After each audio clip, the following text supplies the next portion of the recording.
Madam চলে যাওয়ায় বিএনপির জন্য ক্ষতি না, পুরা জাতির জন্য একটি শোক। পুরা জাতি এটা যতদিন দেশ থাকবে, বাংলাদেশ থাকবে, ততদিন ম্যাডামের কথা, শহীদ প্রেসিডেন্ট জিয়াউর রহমানের কথা এটা স্মরণ রাখবে, মনে রাখবে।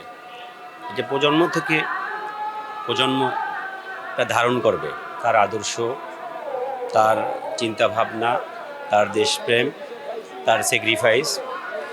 এটা প্রজন্ম থেকে প্রজন্ম স্মরণ রাখবে। তো ম্যাডামের চলে যাওয়ায় এদেশ এক অপূরণীয় ক্ষতির মধ্যে, যেটা দেশনায়ক জনাব তারেক রহমান তিনি তার ধারাবাহিকতায়, অর্থাৎ রক্ত কথা বলে যে একটি কথা আছে, শহীদ প্রেসিডেন্ট জিয়াউর রহমান এবং দেশনেত্রী বেগম খালেদা জিয়া, তাদের সন্তান দেশনায়ক তারেক রহমান, তাদের সন্তান হিসেবে সে তাদের সেই ধারাবাহিকতাই রক্ষা করবে ইনশাআল্লাহ, এবং তেমনটাই প্রত্যাশা করে দেশের জনগণ। অবশ্যই ম্যাডামের পূর্বকার অভিজ্ঞতা, তার ভালোবাসাটাকে জনতা ধরে রাখার জন্যই সেই ফুল দিয়ে সাজিয়ে রাখিয়েছে। এর কারণ হলো সে একজন ফুলমোনা মানুষ ছিলেন, ভালো মানুষ ছিলেন, সরল মানুষ ছিলেন, সহজ মানুষ ছিলেন, জনগণকে ভালোবাসতেন। এই জন্যই ফুলকে ভালোবাসতেন। ফুলকে যারা ভালোবাসেন তারা মানুষকেও ভালোবাসতে পারেন। সেই জন্যই সে আজকে কবরবাসী হয়েছেন। বাট সেখানে জনগণ তার সেই জিনিসগুলো ভুলে যান নাই, যার জন্যই তার কবরের চারপাশে ফুলের তোড়া দিয়ে সাজিয়ে রেখেছে। এর অর্থ হলো আমাদের তো আর করার কিছুই নেই। এখন সব কিছু যা করার আল্লাহ তাআলা ছাড়া আর করার কিছু নেই। মাহমুদ আল্লাহ যা করেন করেন। জনগণ, বাংলাদেশের জনগণ, সারা বিশ্বের জনগণ, মুসলমান জনগণ, সারা বিশ্ববাসী তার জন্য যা সম্মান দেওয়া তা দিয়েছে।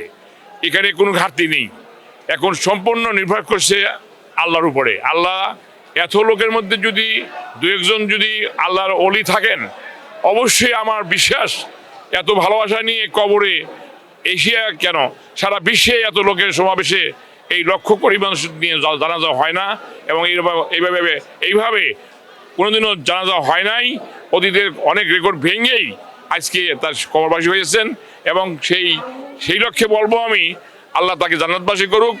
এবং মানুষজন ছুটে আসছেন, এখনও গ্রামগঞ্জ থেকে হাজার হাজার ছুটে আসতেছেন। তাই আমি মনে করি আপনারা যারা সাংবাদিক, যারা ভাইরা যারা আছেন, আপনারা অন্তপক্ষে জেনুইন জিনিসগুলো ফলো আপ করেন, আমাকে জানাই দেন যে সে কী অবস্থায় ছিলেন অতীতে, তাকে কিভাবে আটকে রেখেছিলেন, এক কাপড়ে বের করেছিলেন।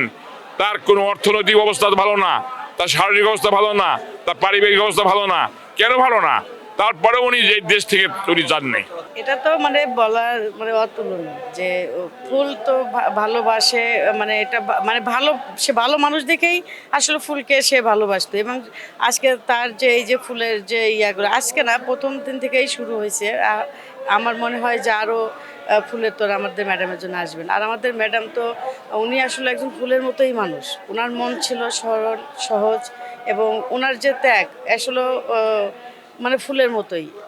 আমার হচ্ছে এটাই যে যাই হোক, তো অনেক ত্যাগের বিনিময়ে আজকে আমরা এই দিনটা পাইছি। আসলে আমরা শরীক হইতে পারছি, এখানে আসতে পারছি, এটা তো আমরা। ফুল ভালোবাসার প্রতীক। ফুল একটা বন্ধন সৃষ্টি করে। উনি যেমন এদেশের মানুষকে ভালোবাসতেন, এদেশের সাধারণ মানুষের প্রতি যেমন উনি আস্থা রেখেছেন, সাধারণ মানুষও তেমনই তার উপর একটা আস্থা ছিল। তারই ধারাবাহিকতায় ফুল দিয়ে সাধারণ মানুষ ওনাকে স্মরণ করছে, ওনার ভালোবাসার সেই আবৃত প্রকাশ করছে সেই ফুলের মাধ্যমে।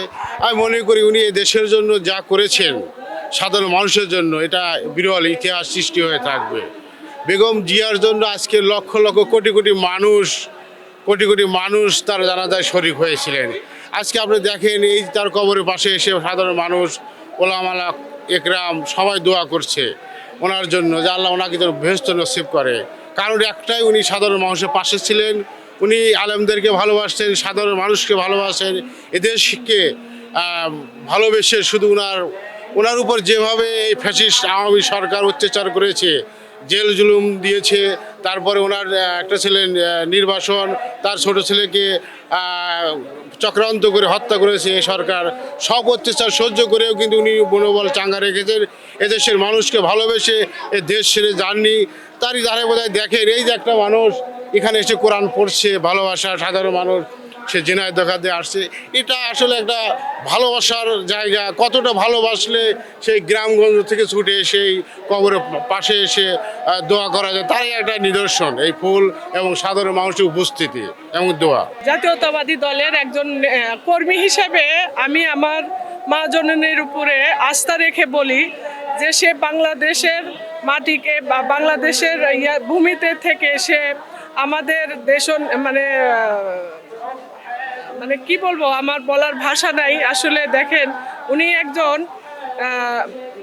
আমার দেশকে ভালোবাসতেন এবং দেশের প্রতি তার এতটা মায়া, এতটা শ্রদ্ধা ছিলেন এবং এতটা আমাদেরকে ভালোবাসতেন যে সে একটা মা যেমন একটা সন্তানকে যেভাবে আগলিয়ে রাখে এবং সেইভাবেই কিন্তু আমাদের বাংলাদেশের প্রতিটা মা বোনদের এবং দেশকে ভালোবাসতেন। যে তার প্রমাণ এইখানেই দেখেন, আমরা একটা গর্ব করি আমার মা জননীকে নিয়ে যে দেখেন সে ইচ্ছা করলে কিন্তু হাসির সরকার থাকতেও কিন্তু সে মারা যেতে পারতেন। সে কিন্তু দেখেন আল্লাহ তাআলা, শুধু জনগণই আমরা ভালোবাসি না, আল্লাহ তাআলা আমাদের সৃষ্টিকর্তা সেও কিন্তু ভালোবাসছেন। তার প্রমাণ দেখেন, হাসির সরকার যেভাবে তাকে নির্যাতন করেছেন এবং যেভাবে তাকে জোর জুলুম করেছেন এবং তার এক সন্তানকে তো একদম মেরেই ফেলেছেন, আর একটা সন্তানকে মরার পথে সেখান থেকেও তবু কিন্তু সে দেশ ছাড়েনি যে আমার দেশের মাটিতেই মরলে আমি দেশেই মরবো। এত নির্যাতিত সয়ে তবু কিন্তু দেখেন সে কারাবন্দী থেকেও সে দেশ ছাড়েনি। তো আমাদের একটাই গর্ব, আমরা আমার মা জননীকে নিয়ে আমরা একটাই গর্ব করি, সেটা হলো আমাদের মা জননীর ভাগ্য কত ভালো এবং আল্লাহ তাআলা সে কতটা আমার মা জননীর উপরে সন্তুষ্ট ছিলেন যে আল্লাহ তাআলা বলছেন সে যে ধৈর্যর পরিচয় দিছেন তার প্রমাণ এখানেই আমরা পাই যে আমার মা জননী সে দেখেন মানে ওনার প্রশংসাকে, ওনার প্রশংসা না, সত্য যেটা বাস্তবতা যেটা সেটাই আমি তুলে ধরছি।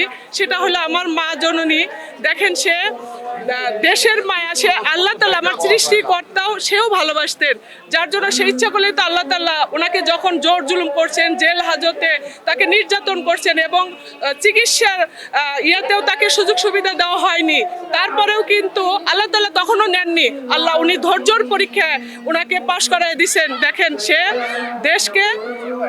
দেশকে সে মানে তার ছেলে আসলেন, আমরা সবাই মিলে আমরা একটা আশা নিয়ে আমরা আসছি, তারপরে দেখেন সে এমন সময় মৃত্যুবরণ করলেন যে ফাসিক সরকারকে সরাই দিয়েই আল্লাহ তাআলা তাকে নিয়ে গেলেন। সে কিন্তু শুনেও গেছেন যে আমরা বাংলাদেশের মাটিতে আমার যে গড়ানো এবং আমার যে মানে পরিশ্রমের যে ধন, সেগুলো আমি সম্পদটা আমি করেই আমি আল্লাহর কাছে চলে গেলাম। তো এটা আমাদের সৌভাগ্য যে আমরা আমার মা জননীর সমস্ত কিছু আমরা করতে পারছি।